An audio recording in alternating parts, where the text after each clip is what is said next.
Why is this so difficult? Yeah, anyway. Alright, I'll be quiet. Video sponsored by Raid Shadow Legends. We suck. What? Yoko Otago.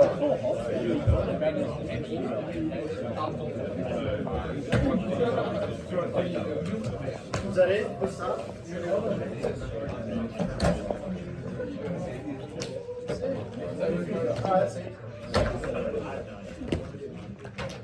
Alright, let's start. Just so we get it all done. Okay, we're good. Alright, I've tried to, whatever, if you came to the first lecture, this is completely different. And I've tried to consolidate those points of feedback that you wanted me to do, so hopefully there's something you can take away with you for the exam in a few weeks. Remember, please. Anything else can happen? Oh, wow. Serious. Alright, starting. I couldn't for anything. Lucas, do not sit there. Do not sit there. I'm feeling it. You can sit on the other side, John. Sit on the other side. Can I sit here? Yes, you can. You're special, Jared. Alright, start. What if I just wanted to? It is being recorded as well, which is good. Okay, so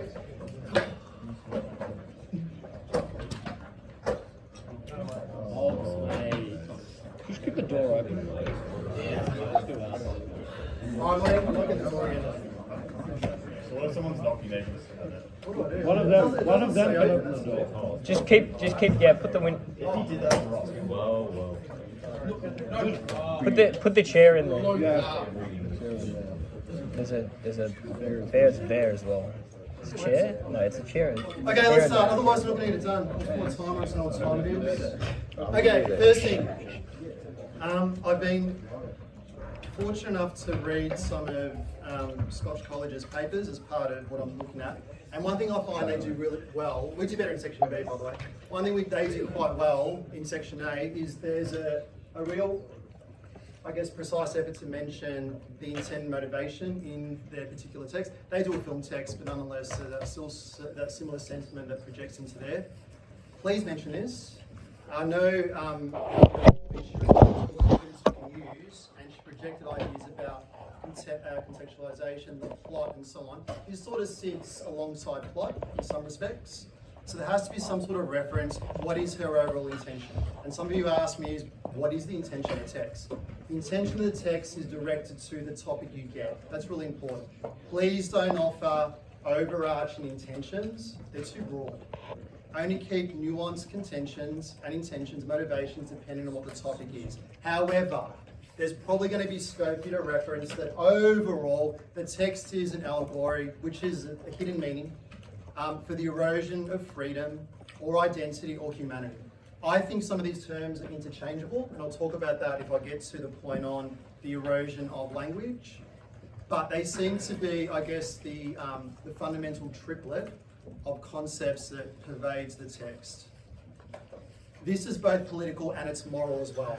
That's really important. So the allegory is both political and it's moral. It's not just an overarching one, it has those two sorts of, I guess, forces. All right, when you mention this, if it is an allegory, which it is, it gives an opportunity to discuss the structural features as a reference to. Yep, Dan? How about like his historical context? Yeah, I've got two slides. During Nazi Germany or whatever. Absolutely. So I've got a couple of slides on historical context. I guess the disconnect between with what Helen said, and I know what some of our teachers said, was where do you place the context? Now, having reflected on that carefully and having read a lot of papers, my suggestion is still to avoid it in the introduction. It's not a mandate not to, but as long as it's referenced somewhere in the piece. It's not in the actual rubric that the assessors get to look for in terms of allocating that global award 0 to 10. However, it is in the assessor's manual on what to look for high quality writing. So in short, if you don't mention context, you can't get a high functioning mark. What is high function? Beyond the middle, which means you can't get a 7, 8, 9 or 10. But you don't need to include it exhaustively. Even a fleeting reference to something, as long as it's relevant, will make sense. paradoxically, if you mention it and it doesn't have any sort of alignment to the topic, well, that's worse than not mentioning it at all. So as long as it has some sort of careful alignment somewhere in the text, that's okay. That's different to this. You can marry the two. You can say her intention is to proliferate the atrocities of World War II through particular motifs and, I guess, agenda in the text, the burning of books or even the Soviet Union regime. That's fine, but as long as it's relevant to the context. Does that make sense? Okay, great. All right, and then it's a lot about, the text is consequential, so it's about the consequences of what might be seen as stating false and deliberate elimination of memory. It's not a naturalistic process, obviously. I appreciate there might be glimpses of the aging process and dementias and other sorts of age-related memory decline, but this is not naturalistic. This is stating forced and deliberate. So be careful of delineating between those two if that comes up in the context of the topic. If it doesn't, don't bother with it. All right. The erosion of identity through memory loss. I want to talk a bit about this. This is a central argument. Now, do you use the word argument in section A? Absolutely. You can position that Agawa has threaded key arguments in her text that readers identify with or process in a particular way when navigating, I guess, really difficult territory, which is elusive, it's actual, it's conceptual, and so on. This is my view. I don't use ChatGPT at all for this sort of stuff. I use it to find synonyms occasionally to help with writing, but this is my interpretation. I think that memory is synonymous with identity. I find it very hard to differentiate between the two. I think the reciprocity is clear, but when you think about the text, and I'll give you some examples, they almost exist concurrently. As items disappear, the personal and collective histories associated with them disappear too. Therefore, we can form an argument that those two are almost interchangeable and synonymous. So if you want to put that in an essay, I think it's a sophisticated idea. It shows that you recognise that it's not just about memory loss, it's about identity loss, which is the same thing. Okay? When objects vanish, so too do the personal associations, which is identity. Therefore, you can argue that this is a synonymous process. That's my interpretation. I'm hoping some of you can utilise that in your writing for the exam. All right. The roses, when they vanish, the identity associated with it is that the islanders can no longer recall their scent, their appearance, or even their meaning. And so we've got this elongated association with roses, which is a tangible object that transcends into the identity realm as well. So think about, I guess, the interplay between those two ideas as well. If you don't have a memory, you don't have a past, and therefore you do not have a complete self. That's the sort of, I guess, truncated narrative you can think about when we consider memory loss. You don't have a past, your identity is fractured, and that philosophical sense of self is perturbed. Yeah.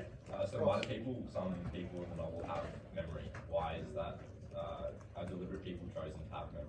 Yeah, it's a good question. I think when you've got pockets of individuals that have the capacity to remember, it's supposed to be a motif for rebellion.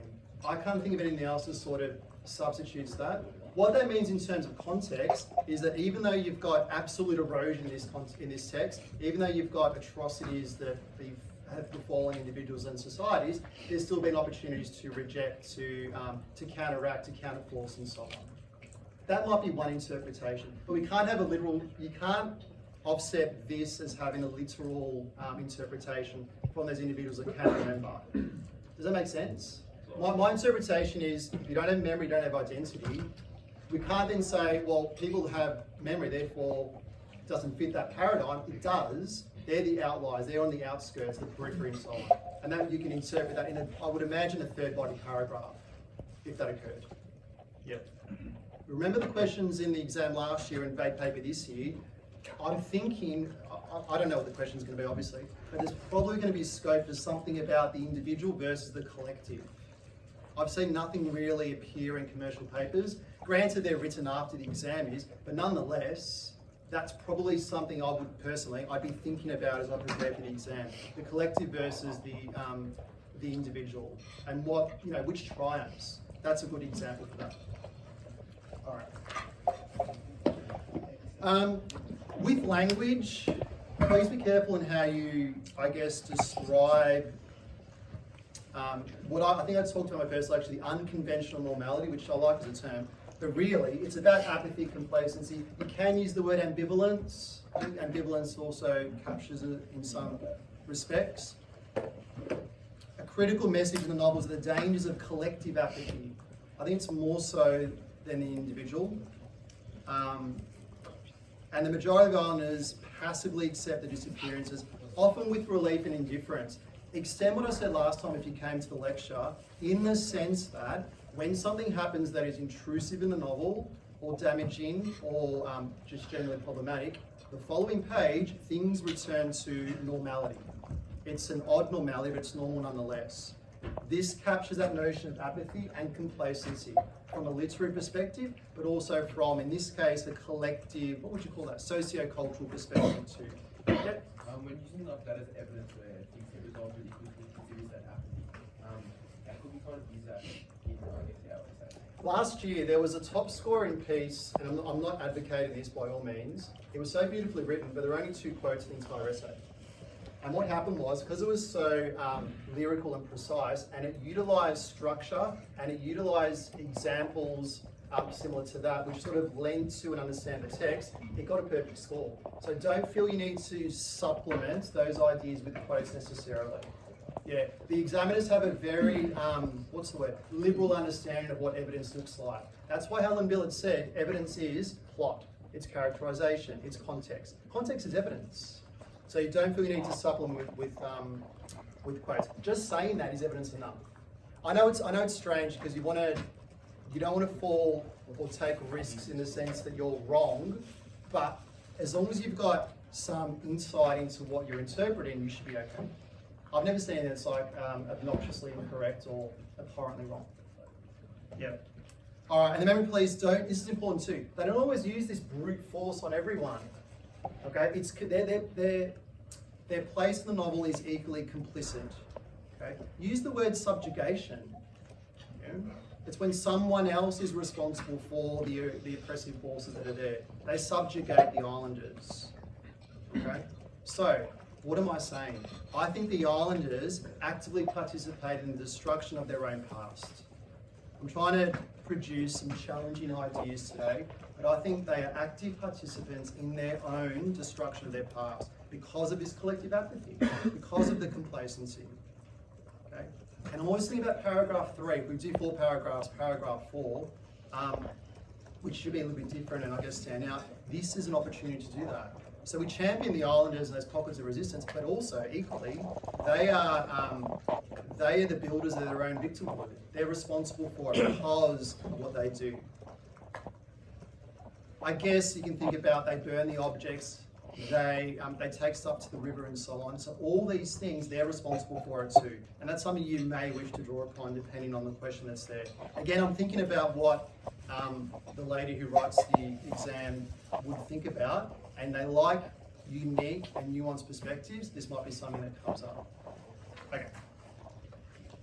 Resistance as a moral imperative. I know a lot of you are writing about this, which is great. Basically, that notion where memory is a crime, and it is a crime, it's punishable in a judiciary sense in the text. When you remember, that's the ultimate form of resistance. Okay? And that is effectively a moral imperative in the text. It's a challenging idea because it doesn't fit a normal social framework at all. Think about the novelist's decision to hide her editor, who can still remember. That is the ultimate testament to this notion of being morally grounded and an imperative that sort of persists. Okay, I think about the hidden room too.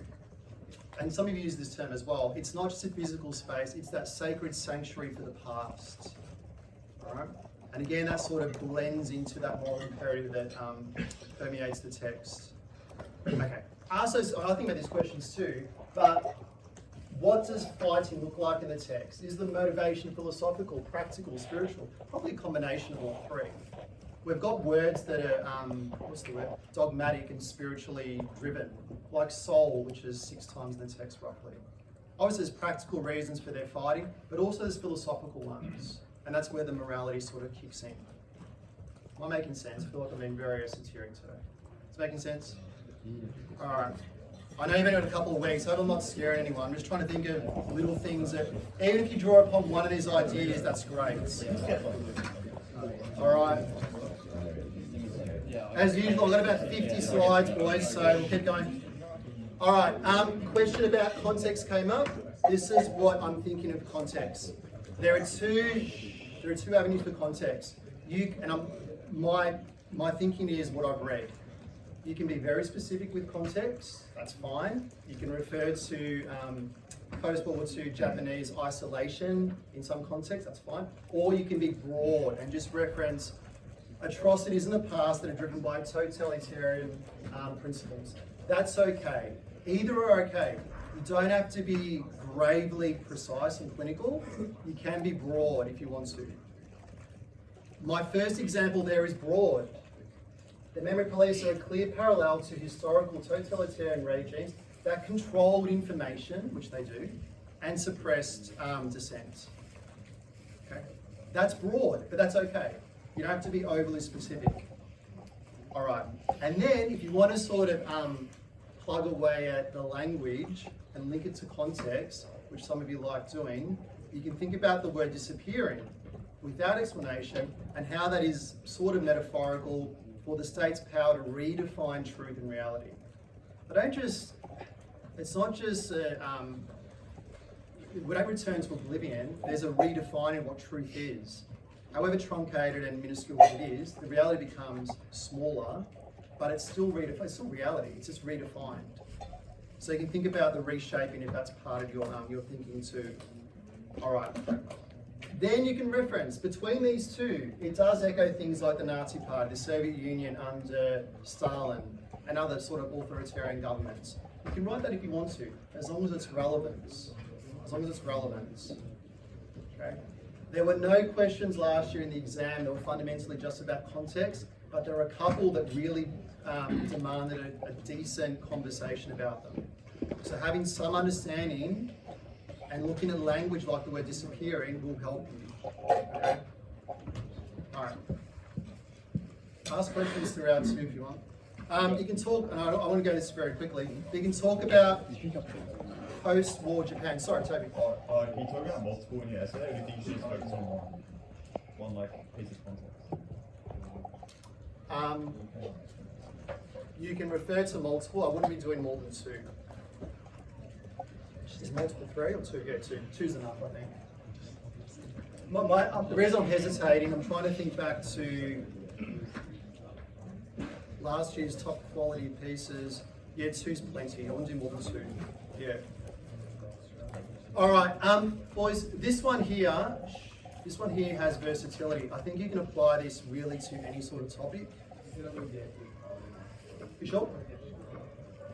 This has versatility or flexibility in a sense. You can apply it to really any sort of topic. I sort of practiced over the break to see if it would work, and it does.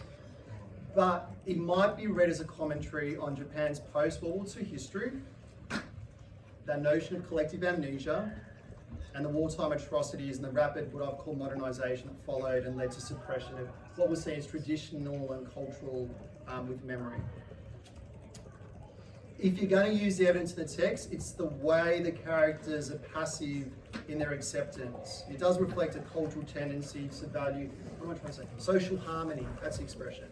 It values social harmony over individual resistance. So if you're taking notes, this values social harmony over individual resistance. Okay? It's also a theme very common in Japanese literature. Yeah, Tony? Yeah, like the way that it says, like I would suggest that society chooses to forget its past. Yes. So, like, wouldn't you say it's a more like, more like forced kind of forget, or at least they're passive in the forgetting of the past. You know, it's like if you're drowning in like post-war Japan, you just forgot the atrocities that they did. You know? I mean, they're not going to teach that in school. Absolutely. What the beauty of looking at context is when you find context in a thing, 99% it's metaphorical, yeah, and motifs. The context, we can't confidently say that Ogawa wrote this based on these ideals, but one sec, boys. We can say it's metaphorical in its approach. when we say that, we can choose what we think is relevant to part of that metaphor. So you can pick and choose what you want in that context. That's what I love about writing context in pieces, because you've got the license to choose what you want. We're not saying with absolute certainty that Ogawa does write this to reflect the, what I call Japanese post-war narrative, but we suggest that she does, and the language is probably a metaphor in relation to this. That's the sort of task you need to do. Own in a few sentences. Boys, you don't have to write slabs of information about context, only a few times. Yeah. Okay. All right, I've got a few slides on this, and I'd really, if you're all paying attention, this is probably something to really hone in on, because it is something that is interesting and very useful for our text, because we do have language within language, we've got metalinguistic structures, and we've got features that are easy to adapt into an analytical response. I should have checked my spelling because it doesn't. Anyway, think about the interplay between ideas in the text and the language of the text. All right. I've called it linguistic determinism, and the reality is explored in the novel. So think about the vocab that's used. And my interpretation, which I'm sure is yours as well, because it's probably the easiest thing to think about in the text, the loss of language is the same as the loss of reality and connection. Okay? Because the islanders, and this is the main thing, the islanders are unable to articulate their loss. Okay? That's evidence. The islanders are unable to articulate their loss. Therefore, we can forge that connection with confidence that this loss of language equals a loss of reality, and you can place that in your writing because of their inability to actually to absorb, process, and then describe through language what they lose. Okay, articulate is probably the right word. Charlie? So would you use examples of the narrator calling the birds creatures, or maybe Yes. them talking about the Oru Goru and trying to pronounce it? Absolutely. And I think sometimes the substitute words are either fatalistic, they're grandiose and monstrous, or they're punitive and small. And so the language choices are, the substitute language choices are themselves metaphors for uncertainty and fear. Several times in the text. Yep. What was that, Honey? What's that? Toby? Can you link it to like how they can't remember the names of the forgotten objects as well? So Absolutely. like they're losing like the actual Yep, language. absolutely. And you'll notice that I'm not too fussed about, and I don't put anyone off by saying this, I'm not too fussed about discussions on the objects and their symbolic reference, because I imagine anyone who's writing about memory police in a state will anchor onto those. So I'm trying to give you stuff that's a little more challenging. I still talked about the roses, but in different context. Yep, so think about, personally, language as a feature and as a metaphor in the text, which is what metalinguistic features are. Okay. All right. I thought about this carefully, but there is a pervasive and an inherent paradox in the text. Absence is presence. Okay? Absence is presence. And we do have this paradox in the text that we can think about and process. I've written, Ogawa often describes the effect of a disappeared thing rather than naming it directly. Okay? And so when there's an absence, we as readers learn about it. We learn about its sense. We learn about the historical associations or the textures, yeah, the visual, some of it's trepid, but the visual salient features. So absence is fundamentally presence in the text. Is that philosophical? Probably. Yeah, you could argue it probably is, but certainly functions as a paradox in the text too. We then become temporary custodians of this. In that last bit there, the reader uses their own memory and language to fill in the gaps. Use the word reader, we read the text, and we become custodians of the memory. Yeah? Because our senses are highlighted through the language choices to describe them. I know that's is a high functioning thing to think about, but it's an interesting one about language and how it functions in the text too. Charlie? That note of the effective disappearances, Yes. would you link that to a discussion on the atmosphere of the text? Yes. And reference that? Absolutely. And you could even, if you wanted to, there are certain elements about the pace of the text. Yeah. And how that permeates with this, for sure. Yeah, Toby? The notion of the reader becoming like a custodian of the memory, Yes. how would you link that to like an argument? One of the things that I've read some very, very strong pieces from a few of you. One thing that students do really well, there's different perspectives in the text. Now, different perspectives means that you read the text differently than I read the text, than Jonah reads the text, than Charlie reads the text. We'll read the text differently.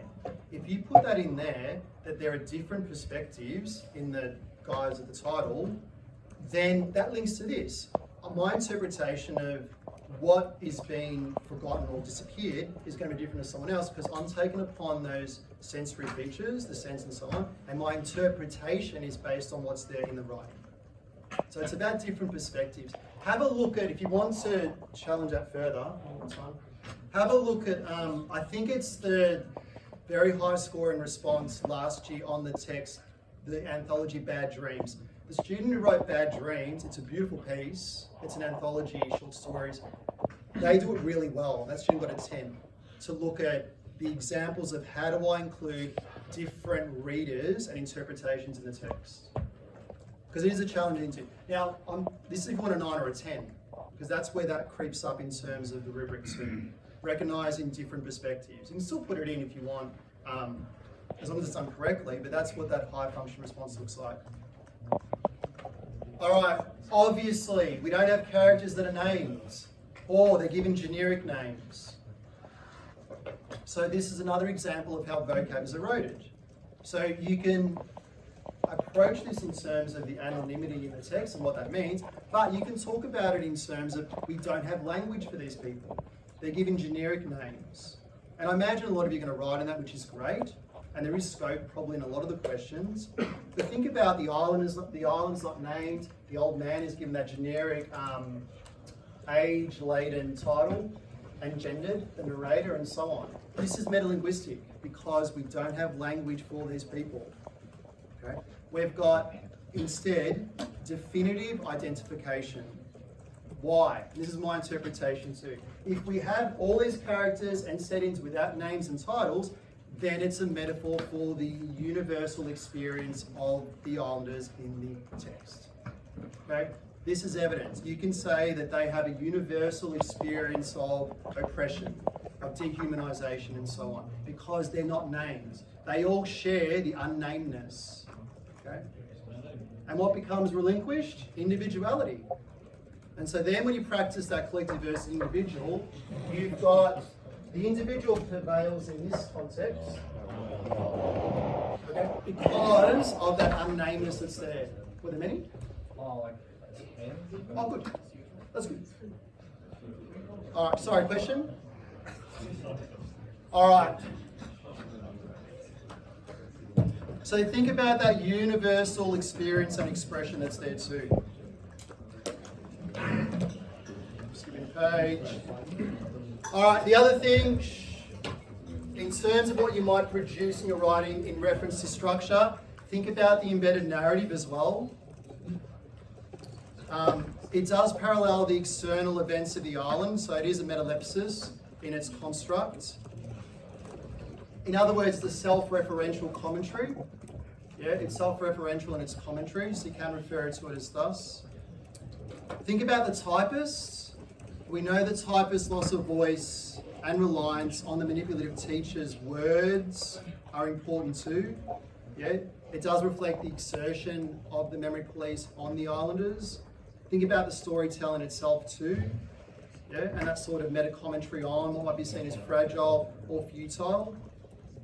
You can also reference to the futility of language if you want to extend and broaden breadth to your analysis as such with this sort of idea there. Yep, Toby? Sorry, what's a metalepsis? Self-referential commentary. Okay. Yep. Because it's her narrative. It's not a nested narrative by someone else. It's her, so it's self-referential in its presence. All right, I'm racing now because time is precious. Ask. Sorry, I'll go back. That's all right. I'm going to skip the next one, boys, because I really want to get to style, tone, and register, because I know this is important. Thank you. Last lecture, I did reference pace I thought I'd extend a little bit further now. If you want, and I guess it sort of echoes sentiment in section C, there is scope to reference style, tone and register. That piece I'm suggesting you look at in terms of Bad Dreams from last year. The other high quality piece, which was on Born a Crime, does this really well and got the 10. And that's the capacity to think about what's the style, the voice, the tone and so on in the text. There is scope to do this. If you're going to do it, there's very little affect or emotion in the way it's presented linguistically. And so we can say it's an affectless prose. Last term, when I presented, I talked about a detached pace. Very similar in this sense. This is an affectless prose. It doesn't have affect. Yeah, it's clinical in its presentation. It's quiet and it's poetic. Now this isn't necessarily a commentary that's negative in its basis. It's a suggestion that the way it's presented for metaphorical purposes has that affectless prose built into it. Yep. Say again? Yes, how memory police is written, absolutely. Because I know if we're focusing on language and structure as opportunities to integrate into our analysis, this might be a good opportunity to do that too. Then, that second point, I've called it emotional numbness, but it might be a parallel or a mirror to the strange passive acceptance and that emotional numbness that pervades the island too. Okay. It also forces, I guess, a meta-awareness into the story's construction when we think about this. It does force that when we're sort of saturated with this particular register and style.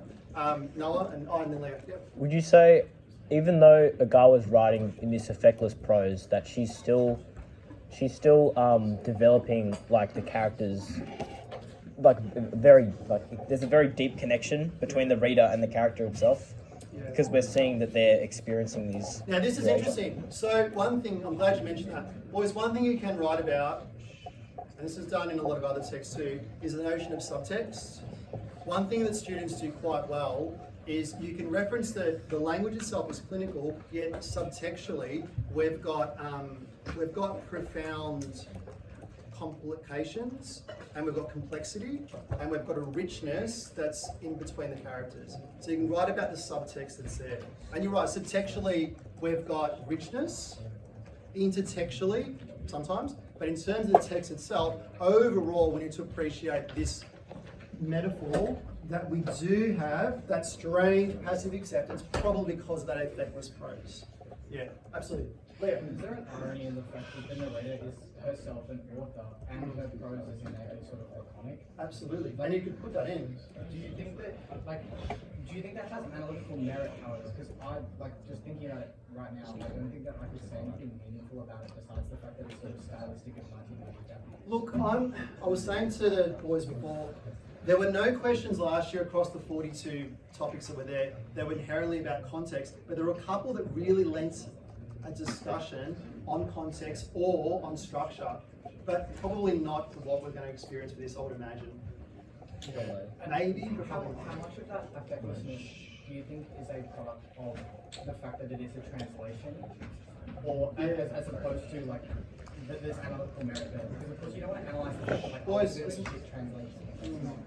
The goal of the writing. To be honest, I wouldn't, I don't know. I probably wouldn't reference. I'd be worried that, I'm thinking empathically in the eyes of an assessor, if they read that, their understanding is that you're studying the translation and that may not be an accurate reflection on, I guess, mistranslation evocatively. So I probably wouldn't mention it. I know that's sad for me to say that because there's an opportunity to think and reflect upon it, but for the exercise of 2.5 minutes of reading for the assessor, 2 minutes probably max, I think it'll be lost. Yeah, good question though. Absolutely. All right, maybe I want to do, because some of you asked me this, how do we, and I know you know how to do this, but very quickly, how do I include quotes into, how do I include quotes into my writing? Please don't butcher what I've done. Again, I don't use AI, but I've tried to put together a few things, I'll share them with you, that might be useful in terms of language. So I picked a few quotes and I've tried to do my own insertion into what might be a vignette or snippet for an essay. I know there's only a few minutes left, but we'll quickly go through it. First, full of holes. Through her narrative, Agawa exhibits how an authoritarian state operated by those determined to see its appear diminishes the emotional well-being of its population, thus rendering a citizen's life increasingly full of holes. Idiomatically. Now, if you've got idioms in the text, which there are lots of them, it's good to put in some understanding, not just that you know that it's an idiom, because that's a pointless and fruitless exercise, but the reason it's there. Why is it idiomatic? Because it's suggestive of flawed and metaphorical leaky deliveries, the full poles. So try to think about it's not just identifying, it's also elasticizing, understanding, stretching out your perception of it. Okay. I love this quote. I think there's so much versatility in this quote, and when you think about what might be presented out there, this is something you can use. Accustomed to these losses. Okay? It normalizes agency and failure.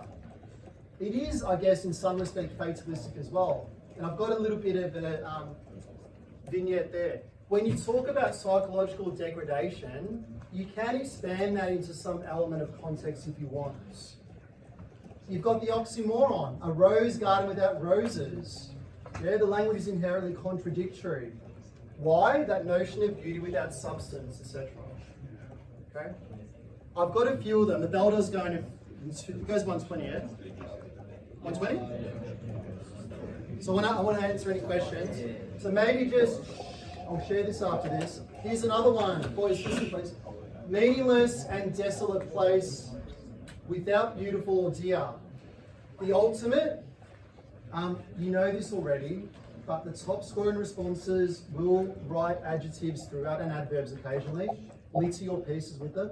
The ultimate impact of oppression is communicated through symbols to be transformative, blah, blah, blah, the words that are there.